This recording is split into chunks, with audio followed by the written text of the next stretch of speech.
ciyaman na wannan local government, ina roƙonka dan Allah, dan girman Allah, dan girman annabi Isa alayhi salam, ka ji tausayin bayin Allah sama da 1000 wanda aka hana su cin abinci suna zaune kawai. Masu sana'ar babura na haya wato okada da masu gyaran babura a ƙaramar hukumar Barikin Ladi ta jihar Plateau sun koka kan matsanancin halin da suka shiga sakamakon dakatar da zirga-zirgar babura da ayyukan okada a yankin. Sun ce dakatarwar ta katse musu hanyar samun abin dogaro da rayuwa, lamarin da ya sanya suke fuskantar matsalar ciyar da iyalansu da kuma biyan kuɗin makarantar 'ya'yansu. Dakatarwar na zuwa ne sakamakon wani hari da aka kai wa wata al'umma mazauna yankin na Barikin Ladi. Shugaban masu sana'ar okada na Barikin Ladi da Chomo Wande da wani mai sana'ar okada Nura Musa sun bayyana irin matsin lambar da suke fuskanta. Gaskiya bayan hana goyin din nan, kamar ni da kaina,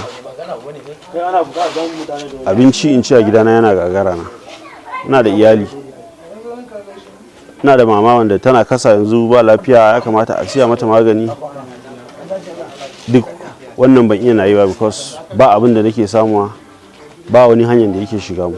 Sai dai yanzu nan aka dan samu dan godogo dan kabu-kabu sai mu je don a samu yanda za a yi a samu na abinci. Gaskiya na ji ba daɗi saboda ya affecti na rayuwa na da yawa. Ina da iyaye kuma da wannan mashin shi na dogara. Ina ci da su, ina sha da su, ina biya ma yarana kuɗin makaranta. To amma yanzu da kana mashin gaskiya babban tashi hankali da muke fuskanta. Abin da muke samu a da yanzu babu shi ga yara. Gashi kuma yanzu haka muna fuskantar za a yi koma makaranta kwanan nan. Ba mu da kuɗin da biya yaran mu school fees. Shi ma wani mai gyaran babur Jonathan Moses da mai sayar da kayan gyaran baburan Kenneth Emeka sun ce dakatarwar ta shafi harkokinsu sosai. In ka duba garejin nan da kyau, da a lokacin da ba ana goyin ba, ka iya ka samu mashina nan fiye da 40 ana aiki. Yara kowa na aiki, waraka ma na riga na yi zufa a aiki. Abin ya zo ya zama cewan aikin babu shi, ba abin da zan yi. Ya zama sai dai a ganni a nan, a ganni a can, a ganni a nan, a ganni a can. Iyaye wani lokaci su ne ma za su yi kokari irin sun gan yanayin da nake ciki irin a ce gashi. Ana roƙon gwamnati su taimaka su duba, ba wai mun ce gwamnati ba ta yi kokari ba dokokin da ta ɗauka, domin mu ma ɗin in a ce wai gari na damuwa ba za mu iya mu fita aiki ba. Lokacin da akwai mashin gaskiya muna jin daɗi, amma yanzu ba mashin gaskiya abun bai zama da sauki ba, wallahi bai zama da sauki ba. Amma hana mashin din ba ban bune gwamnati ba, saboda yi shi saboda peace, a kawo peace a Barikin Ladi. Amma yanzu da komi yanzu ya dan kwanta, muna da gwamnati ya bar mana mashin.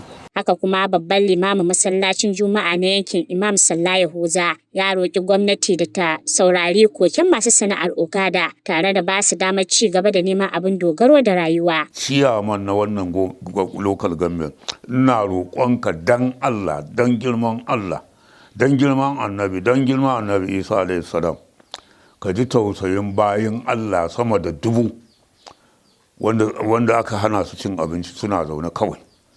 Muna kawo kukanmu gare ka, ka dube mu da idon rahama. Ba wai masu goyin ɗin kawai ne ba suka yi wannan asara, masu hawan mu da musulmin da kiristan duk inda za mu je da inda ya kina fin ba zai shiga goyin daidai. Danko Awwal ya ce yana shan wahala idan zai je aiki ko zai dawo sakamakon rashin masu sana'ar haya ta babura, inda ya kara da cewa gwamnati ta yi tsari mai kyau na yadda za a gyara harkar hada da cire bara gurbi a cikin su. Union ɗinsu suna da union ɗinsu su zauna, inda local government ne in ma da wane ne a zauna a delegating mutane su zauna su yi abin da za su yi. A samu gyara a ciki, in dai akwai ko me dai akwai bara gurbi. Amma aka ce za a zauna a gyara za a yi. A yi gyara tsakani da Allah, in ma union din na ake sa restructuring su restructuring. Masu sana'ar okadan sun koka kan ganin cewa har yanzu ana gudanar da ayyukan a wasu wurare kamar Haifan, Kassa da Foron. Suna roƙon ƙaramar hukumar Barikin Ladi da gwamnatin jihar Plateau da su ɗage dakatarwar domin su sami damar ciyar da iyalansu da kuma biyan bukatunsu na yau da kullum.